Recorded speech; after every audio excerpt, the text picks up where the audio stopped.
Municipal ఎన్నికల్లో పట్టణ ఓటర్లు కాంగ్రెస్ పార్టీకే పట్టం కట్టారు. మెజారిటీ మున్సిపాలిటీలు, కార్పొరేషన్లలో అధికార పార్టీ హవా కొనసాగింది. 85 మున్సిపాలిటీలను హస్తగతం చేసుకున్నటువంటి పార్టీ చేజిక్కించుకుంది. ఇక మరో 10 చోట్ల ఇండిపెండెంటు, ఎంఐఎం, ఇతర పార్టీల తరపున గెలిచిన అభ్యర్థులు మద్దతుతో చైర్పర్సన్ పీఠాలను దక్కించుకునే అవకాశాలు కనిపిస్తున్నాయి.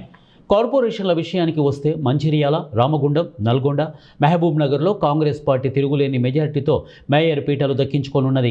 ఇక కొత్తగూడెంలో సిపిఐతో కలిసి పాగా వేసేందుకు పావులు కదుపుతోంది. ముఖ్యంగా నిజామాబాద్లో మేయర్ పీఠం ఎవరికి దక్కుతుందో తెలియని పరిస్థితి నెలకొంది. ఇక ప్రతిపక్ష బీఆర్ఎస్ పార్టీ ఈ ఎన్నికల్లో కేవలం 15 మున్సిపాలిటీలకే పరిమితమైంది. ఆ పార్టీ వర్కింగ్ ప్రెసిడెంట్ కేటీఆర్ నియోజకవర్గమైన సిరిసిల్ల, ఆ పార్టీ అధినేత కేసీఆర్ అసెంబ్లీ స్థానమైన గజ్వేల్ మున్సిపాలిటీలను కాపాడుకుంది.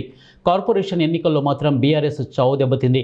7 కార్పొరేషన్లలో ఒక్కచోట కూడా ఆశించిన సీట్లను దక్కించుకోలేక చితికిల పడింది. పోయినసారి 10కి 10 కార్పొరేషన్లు గెలుచుకున్న ఆ పార్టీ ఈసారి జీరోగా మిగిలిపోయింది.